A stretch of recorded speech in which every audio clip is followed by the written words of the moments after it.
Olá, você que acompanha mais uma entrevista da parceria Infomoney 1 Brasil. Sou Thiago Salomão. Hoje eu tenho aqui comigo a Thaís Herédia, que vai nos ajudar a entrevistar o Paulo Tafner, ele que é economista do IPEA, um dos grandes nomes para falar de reforma da Previdência, assunto que talvez estaria mais quente hoje se a votação ainda tivesse com uma possibilidade maior de ser aprovada, mas enfim, estamos velando uma reforma que deve ficar para 2019 de fato. Vamos entender com o Paulo quais as consequências disso, por que o governo não conseguiu andar com isso, quais as cartas na manga que o governo ainda pode utilizar. Enfim, vai ser um papo, acredito, bem enriquecedor, tanto para quem quer saber da situação que vai ficar o Brasil em 2019, seja qual for o presidente, como também o impacto disso nos mercados, enfim, todo mundo que acompanhava de perto essa questão tão polêmica da agenda do governo Temer. Bom, primeiramente, muito obrigado, Thaís, pela presença. Obrigada eu pelo convite, pela oportunidade. Paulo, muito obrigado também pela presença. Eu já vou começar apresentando os dados que já são públicos aí, que foram divulgados no final de janeiro, né, quando o governo informou que o rombo da Previdência cresceu 18,5% de 2016 para 2017, atingindo um novo recorde de 268 bilhões de reais. Apesar da necessidade da reforma da Previdência em ajudar a reduzir o crescimento desse rombo e até, quem sabe, reverter a tendência dele, tanto a população não se comoveu com isso, como também, principalmente, os deputados. Afinal, o governo precisava daqueles 308 votos para andar com isso. Para dar um ponto de partida, por que será que o governo Temer, nesses 14 meses aí que tentou aprovar essa reforma, acabou não conseguindo avançar com isso? Bem, na verdade nós tivemos vários fatores intervenientes, quer dizer, tanto quanto eu tenho de conhecimento da vida parlamentar, onde eu não sou especialista, mas enfim, com os números contados que eu tive lá para esclarecimento técnico, o ano passado nós tivemos um momento em que estava muito evidente que seria aprovado. Na verdade, na semana que ia para a votação e que seria aprovada, houve uma denúncia, todos conhecemos, uma primeira denúncia do Procurador-Geral, que, digamos assim, postergou a votação e que teve custos políticos decorrentes dessa denúncia, também todos conhecem, enfim, houve um atraso no processo de votação e quando de novo, em setembro para outubro, a matéria ia voltar à pauta, com menos chance de aprovação, porém com um texto já modificado, que aumentaria um pouco essa chance. Houve, como disse o próprio procurador, ele tinha mais flechas para atirar. Eu costumo dizer que ele passou de procurador-geral a arqueiro-mor, né? Então, e com evidentes custos para o país. Na história da Previdência, sim, eu vou cometer uma indiscrição aqui, a história de todo o longo processo de aprimoramento institucional da Previdência, nós tivemos dois grandes custos previdenciários. O primeiro custo foi em 98, quando da votação da emenda 20, quando a idade mínima não foi aprovada por apenas um voto. Um voto errado. Um voto supostamente errado de um deputado da base do governo. Isso custou bilhões e bilhões de reais, além de um atraso de 2 décadas para que se implantasse no Brasil uma idade mínima para todos os trabalhadores. Se aprovado fosse, como tinha uma transição, hoje nós não estaríamos discutindo isso. O segundo custo enorme foi decorrente das denúncias do Procurador-Geral, enfim, ele fez lá, tinha lá suas razões para fazer a denúncia, foi muito oportuna, do ponto de vista de garantia de privilégios foi muito oportuna, enfim, custou aos cofres do país, portanto, custou aos trabalhadores mais pobres, que acabam custeando e fazendo uma enorme transferência de renda aos segmentos mais ricos, custou alguma coisa também, como algumas centenas de bilhões de reais. Bem, dito isso, quando se anunciou que estaria pronto para votação no final do ano, viu-se que não tinha os 308 votos mais. Né? O calendário eleitoral também se aproximou muito, já estamos praticamente num momento em que os deputados e senadores estão preocupados mais com a sua reeleição, né? ou na disputa de outros cargos, que eles podem disputar, governador, enfim, Senado. E, portanto, essa matéria, que é uma matéria indigesta, não é aqui, é no mundo inteiro, seja mais uma vez adiada. não estava havendo possibilidade, isso manifestado por todos os líderes do partido, todos os líderes do governo, não estavam vendo a possibilidade de angariar os 308 votos agora, e não se antevia a possibilidade de conseguir esses 308 votos. Por outro lado, havia uma agenda de segurança no Brasil, que é um clamor social. Enfim, eu não sei como é que o governo fez os cálculos, não tenho informação, mas, enfim, ele abriu mão da reforma da Previdência e implementou um programa, como todos sabemos, né, de intervenção no Rio, focado na segurança. Ora, isso significa que a reforma da Previdência foi descartada e fica para o ano que vem? Então, eu vou dividir a resposta em duas partes. Entendida como uma reforma da Previdência por emenda constitucional, sim. Eu acho que ficou para o próximo governo. Entendida Dependendo do próximo governo, né, Paulo? Eu acho que não independe um pouco do governo. Acho que essa pauta já virou uma pauta nacional? Não, eu acho que queiramos nós ou não, ou queira ou não o futuro presidente, ou ele faz uma reforma da Previdência, ou ele vai fazer um calote da dívida. Essa vai ser a escolha. O calote da dívida nós já conhecemos. Eu acho que ele vai ser destituído se ele fizer isso. Tá certo? Entre outras razões, porque diferentemente de outros países do mundo, a dívida pública no Brasil está na mão de brasileiro. Ele não pagar significa ele dar um calote em milhões e milhões de trabalhadores no país. Né? Não são os banqueiros, tesouro, não são os banqueiros.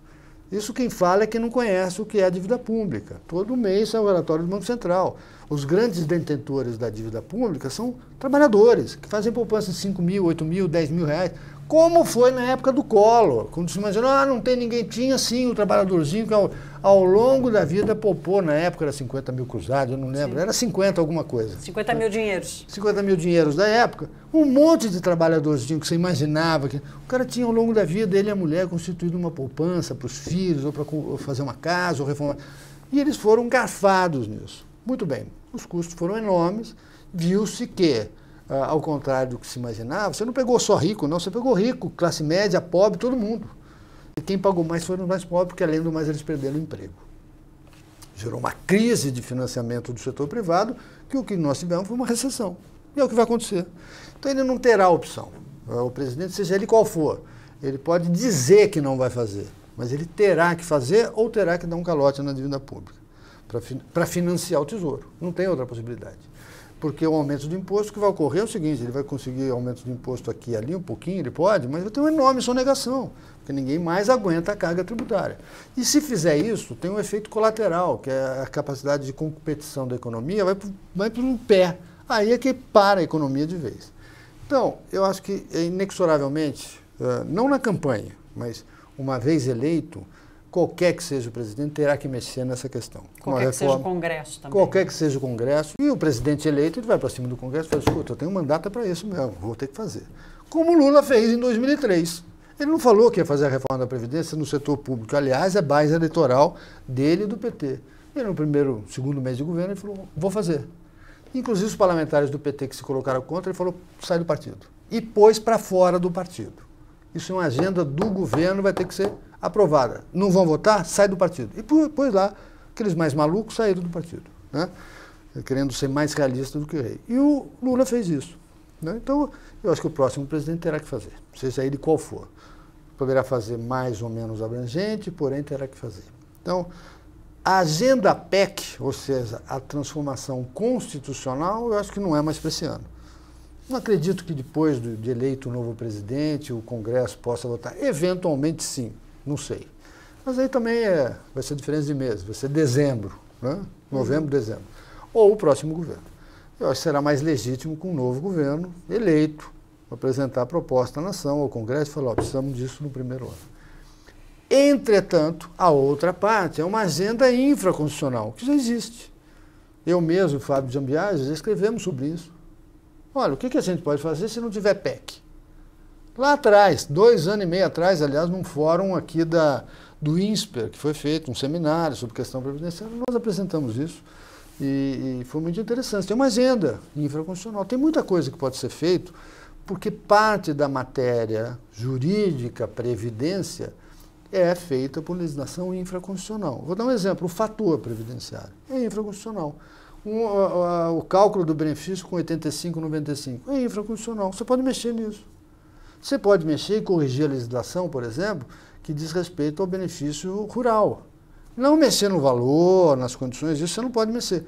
Mas você pode sanar, por exemplo, lacunas que permitem que todo o indeferimento de uma aposentadoria rural seja judicializado e boa parte delas seja obtida no judiciário. Quero dizer para vocês... Quem está nos vendo, essa agenda fora da PEC, ela é uma agenda que precisa de menos votos, ou seja, ela tem uma chance, ela precisa de 50 votos a menos. Sim. Ela é mais fácil politicamente de passar. Muito mais fácil e eu acho que teria base no Congresso para aprovação.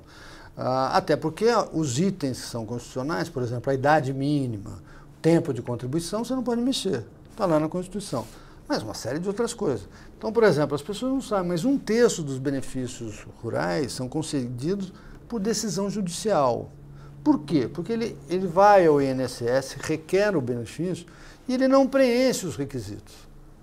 Aí o INSS indefere. Aí ele judicializa, tem tudo, advogados, sindicatos, enfim, eles judicializam e o judiciário, afinal de contas, uma boa parte do judiciário entende que o dinheiro cai do céu. Então, deu benefício para o cara. Ótimo, um salário mínimo não é nada.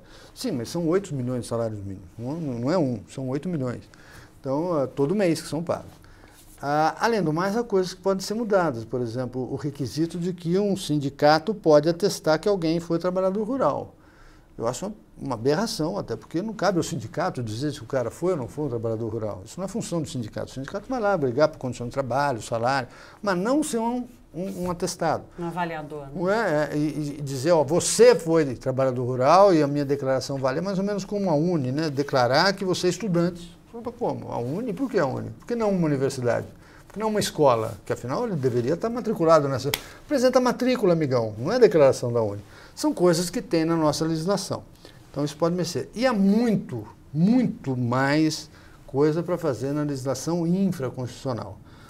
É necessário, obviamente, que o governo articule isso, o executivo com o legislativo, articulem uma medida, um conjunto de medidas que sejam consolidadas numa proposta de lei e seja feito. Inclusive, pode ser feito um monte de mudança para os servidores públicos, né?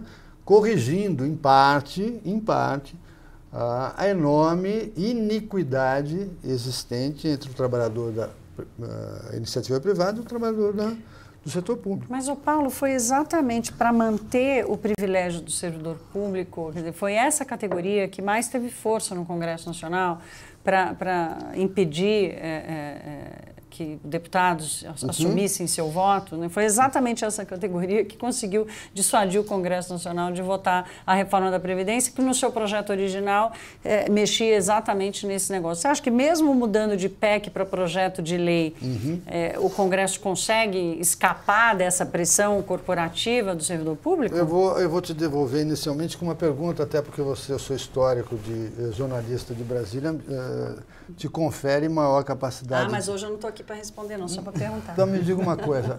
De fato, parece que o governo não tinha os 308 votos. Mas todas as indicações que você tem notícia mostram que ele tinha quantos votos? Mais de 257. Mais de 257. Então, se ele tem isso para a PEC, ele terá isso para uma legislação infraconstitucional. Admitido que ele ganhe nenhum voto, 257 votos são suficientes para aprovar uma lei ordinária. Ora, então ele pode fazer. Ele pode fazer. E pode mexer, sim, no setor público. Não nos itens que são constitucionalizados. Mas você pode fazer muita coisa na legislação infraconstitucional, inclusive para o setor público. Agora, vai ter resistência? Vai. Mas se ele tinha 257 ou 260 votos, para a PEC, se ele mantiver exatamente esse mesmo número, a lei ordinária vai ser aprovada. Simples assim. Tão simples quanto isso. Então, eu acredito que tem essa agenda e pode ser feita. A gente passou o ano todo, principalmente o ano e meio para trás, discutindo o fim do mundo se a reforma da Previdência não acontecesse. Né? A reforma da Previdência não aconteceu, não vai acontecer mais esse ano dessa forma, mesmo que haja algum avanço infraconstitucional, quer dizer, todo aquele sonho, né, de uma noite de verão, de que haveria uma mudança mais radical do sistema previdenciário, foi mudando de preço na avaliação dos ativos financeiros e do risco Brasil e por aí vai. Né? Chegou-se à conclusão, com o passar do tempo, de que o manejo das contas públicas, como foi feito nesse ano e meio, e algumas outras medidas importantes que foram tomadas, a redução dos juros, enfim, abriu esse fôlego para o governo fazer a condução das contas públicas por mais tempo, sem que o mundo acabe rapidamente. Você acabou de nos dizer aqui que o próximo presidente, se não fizer, ele vai ter que decretar a moratória, tem o tal do teto do gasto, porque vai limitar, enfim, tem todas essas questões. A gente tem mesmo esse fôlego e quanto que a gente pode ganhar a mais de oxigênio se algumas dessas medidas passarem? Quer dizer, cabe ir fazendo esses remendos? Resolve fazendo o remendo? Não, resolver não resolve. A bem da verdade, nem a proposta original encaminhada pelo Executivo, lá atrás, a primeira proposta, resolveria o problema. Eu escrevi na época, já logo depois da proposta, que tinha um problema grave, alguns problemas técnicos, mas tinham pelo menos 2 problemas graves na reforma proposta. A primeira é que, tal como inicialmente proposto, não sei se você se lembra, dividiu o conjunto de trabalhadores em 2 grupos. Para homem, o que tinha mais de 50, o que tinha menos de 50. E para as mulheres, o que tinha mais de 45, o que tinha menos. Muito bem. Eu mostrei que, mesmo com a reforma, nós íamos ter uma quantidade muito grande de trabalhadores, até que a idade mínima fosse, de fato, implementada, ainda se aposentando com idades muito precoces. Mulheres se aposentando ainda depois da reforma, com menos de 50 anos, e homem com menos de 55 anos. Então, isso era um problema. Então, a gente já propunha, à época, o seguinte: o próximo presidente vai ter que estabelecer uma idade mínima inicial. Não basta só o pedágio. O pedágio, para quem está perto, era muito pequeno. O cara está 2 anos, quanto é o pedágio? São 24 meses mais 50%, tá certo? Dá 1 ano a mais. Então, ao invés de se aposentar com 52, ele ia se aposentar com 53, ainda assim com idade muito precoce. Isso era um problema. E eu mostrava que, do ponto de vista demográfico, pega a quantidade de trabalhadores nessa situação, nós estamos falando do Brasil, tem uma população grande. Nós estamos falando de centenas de milhares de aposentadorias por ano, até que se efetivasse a transição, seriam concedidas nesse período. Muito bem. Quero lembrar para vocês, e é bom que aquele que está nos ouvindo saiba disso, que no Brasil, quem se aposenta cedo são aqueles que ganham mais. Curiosamente, é isso. Os pobres se aposentam com idades mais avançadas. Os não pobres se aposentam com idades precoces. Não um Robin Hood às avessas. Muito bem. Então, fazer isso seria não apenas do ponto de vista fiscal correto, como do ponto de vista de equidade mais justo. Você estabelecer de cara uma idade mínima para os segmentos que se aposentam, afinal de contas, com idades muito precoces. Então, isso tinha que ser corrigido e teria que ser por um novo presidente, uma PEC. Muito bem. Então, eu entendo que nem a proposta original, nem tampouco essas medidas de mudança na legislação infraconstitucional serão suficientes para corrigir o drama previdenciário que a gente tem, né? Eu posso mostrar, eu até trouxe aqui, posso mostrar algumas informações para que vocês tenham ideia que o drama previdenciário ele está tão disseminado no país que parte daquilo que é crise do Rio de Janeiro ou do Rio Grande do Sul, uma parte expressiva dessa crise é uma crise fiscal cujo vetor principal é a previdência dos funcionários públicos locais. Essa é a realidade. Essa era a próxima pergunta, porque a gente tem todo esse debate nacional, né? E quase que deixamos de lado os desafios estaduais. E municipais. E municipais. Sobretudo dos grandes municípios. Dos grandes municípios, mas mesmo os pequenos municípios e os estados que têm uma economia muito dependente do Estado, como acontece no Norte e no Nordeste, quer dizer, se a gente já tem hoje um sufocamento da capacidade do Estado em investir, em prestar serviço, como é que fica essa forma? Então, veja, pelas minhas contas, e obviamente tem uma margem de erro aqui, veja só, nós já temos no Brasil hoje, nós já temos o Rio de Janeiro atrasando salários, Rio Grande do Sul atrasando salários, Minas Gerais, Rio Grande do Norte, vindo no caminho, Maranhão, Sergipe,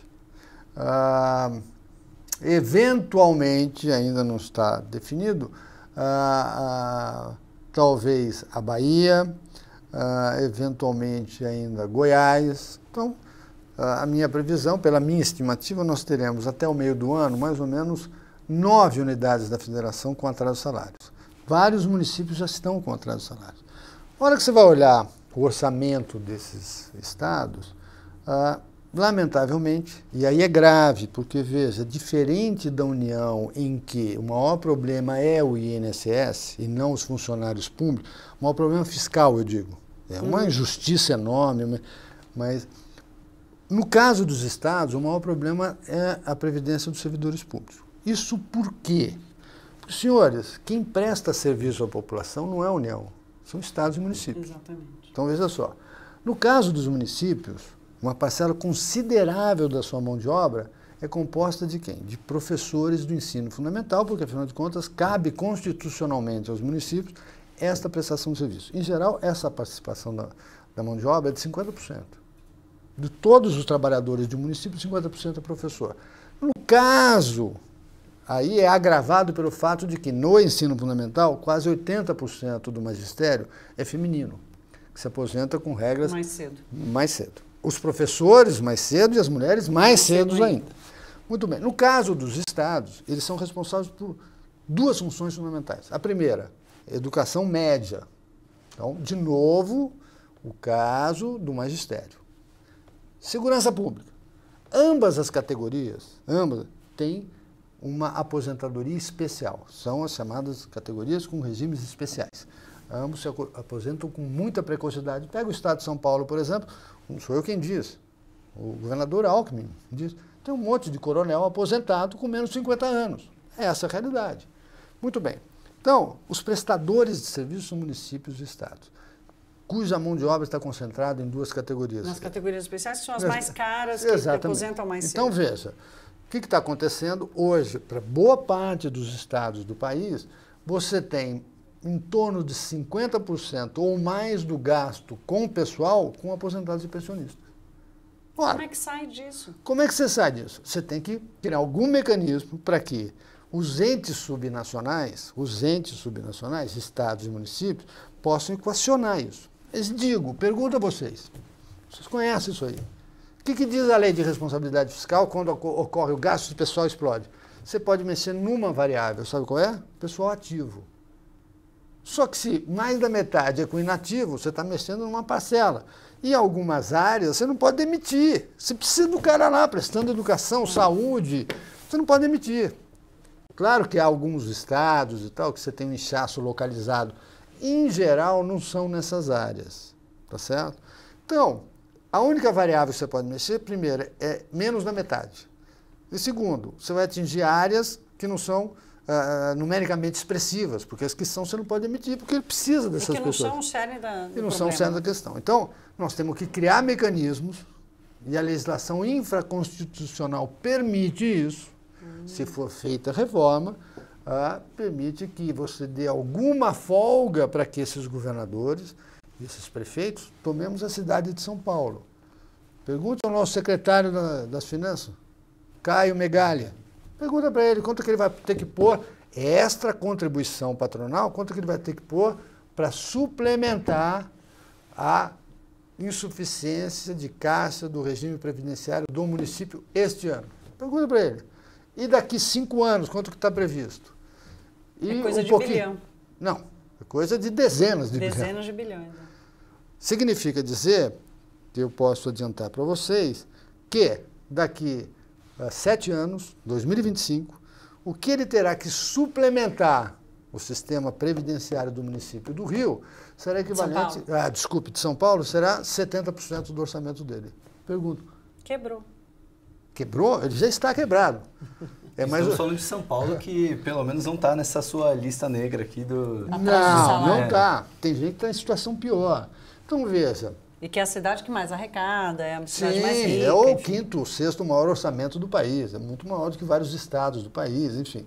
Mas, obviamente que ele está, ele, a equipe, enfim, estão preocupadíssimos, porque se nada for feito, sabe aquela coisa? Assim, vai bater. Vai bater. Então, qual é a folga que nós temos? Se eu pudesse fazer uma figura de linguagem, assim, eu diria assim. Alguns devem se lembrar, sobretudo os um pouco mais velhos, que houve um personagem no Brasil muito interessante. Aliás, eu acho que devia ser feito um livro sobre ele. Muito bem, que é o Guinle, Jorginho Guinle. E eu me lembro que um dia eu estava em São Paulo e eu ouvi uma entrevista do Jorginho Guinle e ele estava vendendo o último patrimônio que ele tinha, o último imóvel que ele tinha. E ele muito bem-humorado, uma pessoa super simpática. O cara falou, mas Jorginho, você se arrepende? Ele falou, não me arrependo de nada. Eu fiz tudo o que eu queria fazer na minha vida. Tudo. A única coisa que foi errado é que eu vivi mais do que eu imaginava. Então, o Brasil está nessa situação. O Brasil e o mundo. Só que o mundo... Para nós custa mais caro. O mundo tem um pragmatismo diferente do nosso. E na década de 90... Por exemplo, os Estados Unidos identificou que o sistema ia entrar em... Colapso. Não em colapso, em déficit, o sistema americano, nos anos... final da primeira década dos anos 2000 até 2015.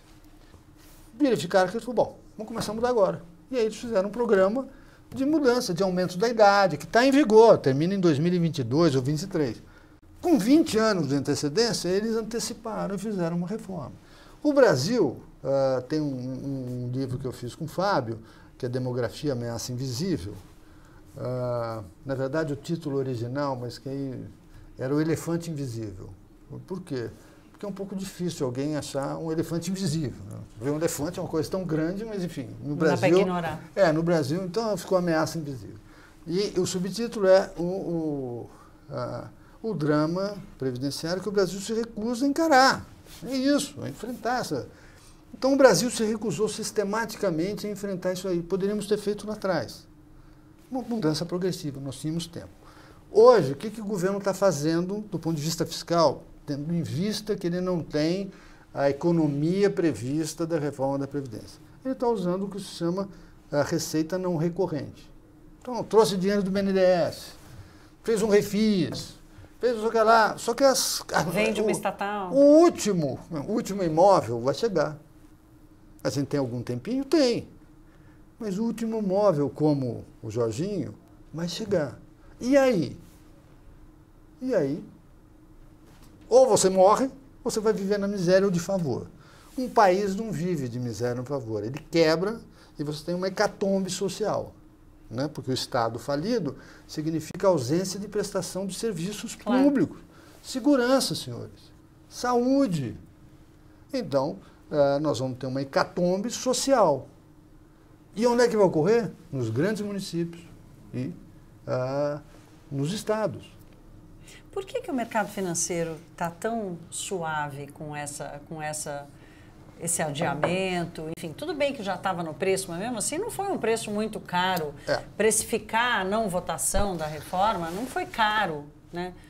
Eu acho que o mercado, assim como... O que eles estão vendo que a gente não vê? Eu não sei, eu não sou um homem de mercado. Gostaria de ser, porque aí eu viveria com um padrão de vida melhor do que eu vivo. Mas eu imagino que eles tenham gente que faz conta, que acompanha, enfim. Eles sabem perfeitamente que há mecanismos infraconstitucionais que podem começar a ser ativados. Eles sabem que o ano que vem... inexoravelmente o presidente optará entre fazer uma reforma ou dar um calote. Eu acho que aí ele vai precificar, dependendo de quem for o presidente. E aí nós vamos ter algo como ocorreu há um tempo atrás, vocês de mercado sabem disso, quando houve a possibilidade assim de aprova ou não aprova a PEC dos gastos. Quando aprovou, Aí você pega a curva de juros, ela deu um drop, entendeu? E quando ameaçou não aprovar, o dólar subiu, né? A curva de juros longa ficou muito alta. Muito bem. Eu acho que eles estão aguardando essa decisão. Se for um candidato em que ele, analista de mercado, entender que a maior probabilidade não será reforma, mas será um calote, isso vai ser precificado tudo de uma vez. Quer dizer, nós vamos com dólar a 5, nós vamos com juros tendo que explodir. Então, um erro achar que esse aval temporário, ele é um aval no mérito da questão e não só eu acho que não. Da circunstância. Não, eu acho que assim, o mercado está esperando, assim como eu, que o processo eleitoral redunde na vitória de um candidato que apresente alternativas razoáveis, factíveis. Se isso não ocorrer, ele precifica na hora. E a precificação vai ser dolorosa,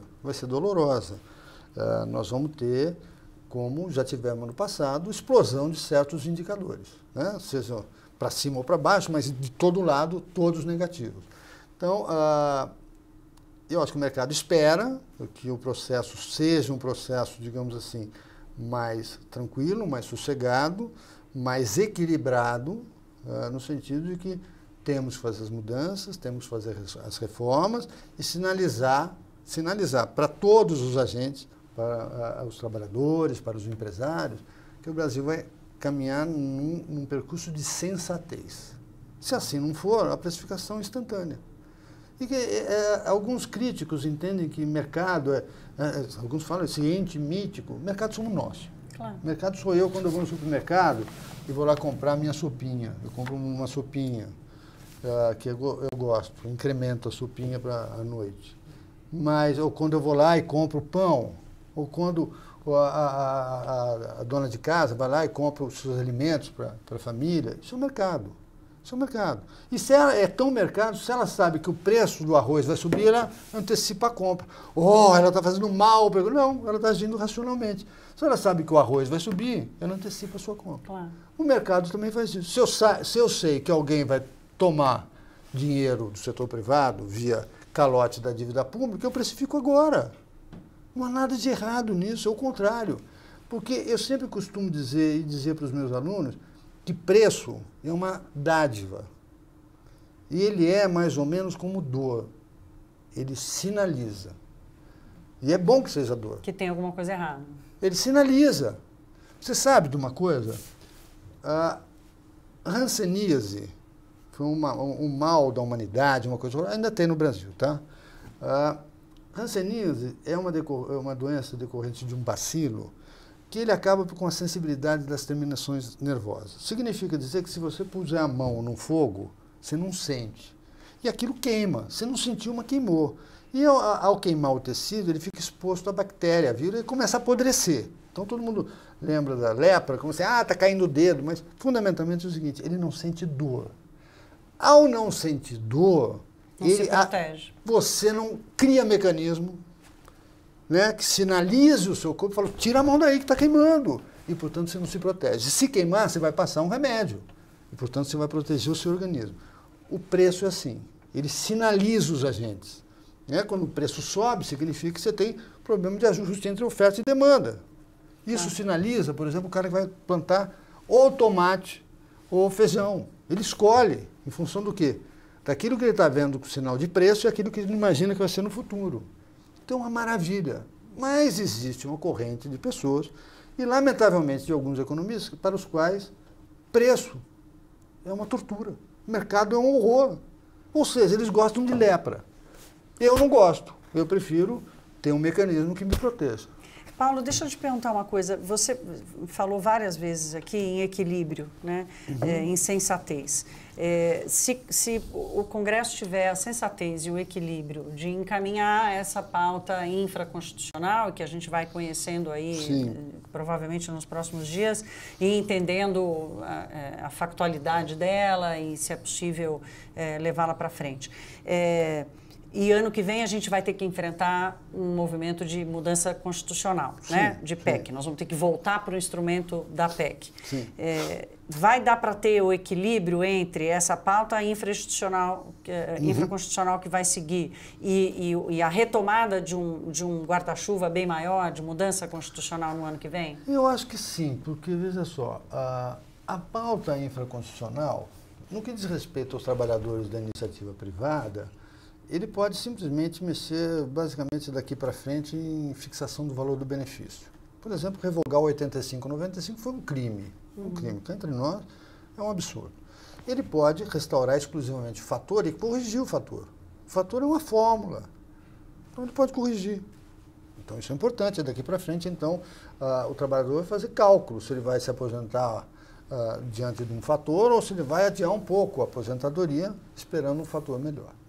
Ele pode corrigir brechas da lei, como te falei, no caso do benefício rural. Mas ele pode, sobretudo, atuar sobre a previdência do setor público. Tá certo? Ele pode conferir instrumentos para que governadores e prefeitos enfrentem, né, tem ferramentas para enfrentar algumas ferramentas para enfrentar o drama previdenciário que eles têm na mão, né?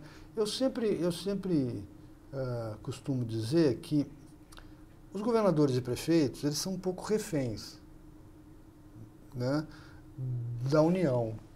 Por exemplo, eu vou dar exemplo muito importante, prefeitos e governadores sabem disso, já me disseram isso, né, nas conversas, enfim. Toda a legislação importante que define parâmetros relevantes decorre da legislação constitucional. Por exemplo, a idade de aposentadoria, o tempo de contribuição. Ele não pode mexer, o governador não pode fazer isso. Muito bem. Ele não pode sequer controlar a sua despesa previdenciária. Eu vou te dar um exemplo. E as pessoas falam, não é verdade. É enorme, é expressivo. Vocês sabem muito bem que o piso nacional de educação é definido em Brasília, por um ato do ministro da Educação. Então, nós tivemos um ministro da Educação recente, né, que, até um economista, enfim, que entendeu que é importante valorizar a educação, né? E ele, então, aumentou o piso nacional de educação. Qual é o custo para a União? Zero. O piso nacional de educação se aplica a professores do ensino fundamental e médio. Então, ele tem todo o ganho político de fazer isso. Qual é o ônus financeiro? Zero. E para o governador? Não explode. Explode no gasto com a educação e mais, coloca pressão nele das demais categorias. Fala, bom, se o cara teve aumento, por que eu não vou ter? Aí, e do prefeito também. Então, mesmo que ele faça, não vou dar reajuste, não vou dar, pum, vem para de cima. Quer ver outro caso? Quando o governo dá aumento, por exemplo, para a área, as carreiras jurídicas ou o próprio judiciário, é tudo indexado. O governador falou, escuta, vocês deram um aumento lá de 20%, eu estou ferrado aqui com todas as minhas carreiras jurídicas e eu não posso fazer nada, está tudo indexado. Então, eu entendo que os governadores e prefeitos correm um risco seríssimo, particularmente os governadores neste ano, de se tornarem inelegíveis, porque eles não vão cumprir os preceitos da lei. Por quê? Porque eles não têm como fazer isso. Simplesmente. É tão simples quanto isso. E há instrumentos que podem aparecer, surgir eu acho que a gente criativa, projetos de lei? Eu acho que tem gente criativa no Brasil que pode oferecer algumas opções. É uma questão. E está na mão do Congresso. Eu acho que o Executivo e o Legislativo, tendo um bom entendimento e colocando seus técnicos para produzir, eles conseguem encontrar algumas soluções, não definitivas, não são definitivas, então, aí eu retomo mas são paliativas para que se aguarde o ano que vem aí uma reforma maior. Mas você tem instrumento para fazer hoje. E aí é complementar, em equilíbrio com o que pode mudar exatamente, eles se complementam. Eles se complementam. Aliás, seria possível fazer a PEC e essa mudança, digamos assim, infraconstitucional. Hoje, se tivéssemos condições de aprovar a PEC, seria recomendável aprovar a PEC e essa mudança infraconstitucional. Seria absolutamente recomendável. Agora, eu acho que tem gente competente para produzir soluções desse tipo, e se o Executivo e o Legislativo chegarem a um bom termo de entendimento de como fazer, tem técnico suficiente para produzir a legislação, o texto legal. Paulo, só fazer a última colocação, Thaís, se você quiser também fazer o último ponto, que nosso horário está chegando. Aqui tem assunto chegando para manga. Não, mas ainda vai ser uma colocação bem longa. Isso, né? Tem pano para manga aqui. De tudo que você apresentou, Paulo, eu acompanhando mais de perto o mercado financeiro, a gente percebe que olhar só para os ativos financeiros acaba iludindo um pouco, porque o mundo todo está num momento de uma atração positiva, inclusive juros baixos, até corte de impostos, isso acaba ludibriando um pouco o investidor, que na verdade a bolsa que está subindo, como está subindo lá fora também outros mercados. Mas você falou das reformas infraconstitucionais, o próximo presidente, que acredito que não só o mercado, mas dificilmente, como você mesmo colocou, vai vir um presidente que não vai fazer reforma da Previdência, ele vai acabar sendo obrigado a isso, inclusive até um candidato a possível ministro da Fazenda até falou que o próximo presidente, se não fizer reforma, vai ser impeachmentado rapidamente e não vai continuar no poder, porque vai ter que andar à frente disso.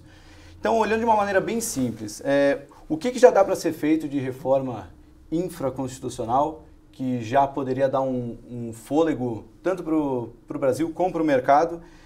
E olhando de uma maneira até um pouco mais ufanista para 2019, diferente de outras tentativas de reforma, a gente vai estar num momento de ambiente global jogando a favor do Brasil, até o momento, inflação controlada, juro historicamente baixo, economia voltando a crescer, que mesmo que não tenha uma reforma, a gente vai ter um crescimento econômico. Sim. Obviamente a reforma é importante para ser sustentável ou não.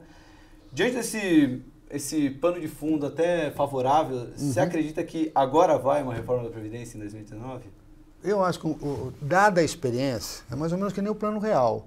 Dada a experiência dos fracassos dos planos anteriores, um presidente que venha fazer uma proposta dessa, ele vai antecipadamente preparar o discurso e pôr interlocutores que vendam com mais clareza, esclareçam a população com mais eficiência. Você pega as campanhas que foram feitas aqui, na verdade são pífias, né? Agora melhorou um pouquinho, mas enfim, muito tardiamente. Então todas as experiências de sucesso de reforma tem um porta-voz da reforma que é um cara crível, um cara que fala a verdade, né? Um cara que diz, olha, é verdade, você vai perder alguns direitos agora, para garantir direitos no futuro.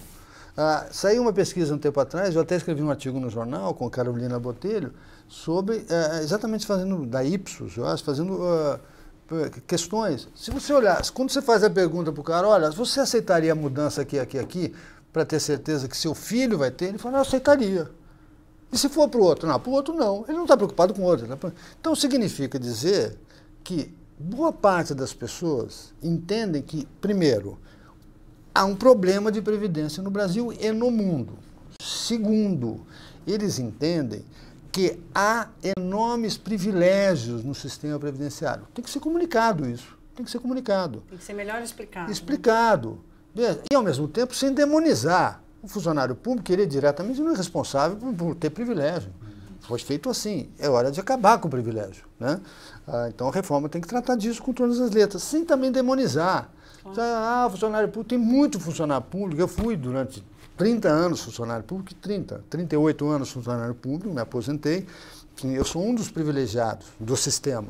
Entendo que eu tenho que contribuir com alíquota suplementar para corrigir, seja lá o que for. Mas eu vi tudo quanto é funcionário público.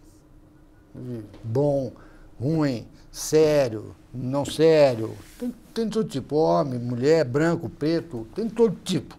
A única coisa que eu não vi é funcionário público pobre. Então, veja, se é verdade isso, eu posso estar com viés de observação, mas olha, 38 anos me dá, eu tenho alguma capacidade analítica de observação, sou um pesquisador, enfim, me dá uma noção clara que o nosso sistema tem uma enorme distorção. Isso tem que ser corrigido. E um presidente eleito pode apresentar isso com todas as letras, com todas as informações, né? E tendo um interlocutor que vá conversar com todo mundo, levando essa informação, Não há no mundo, isso é importante, não há no mundo uma história de reforma da Previdência que o povo saia à rua para apoiar. Não tem.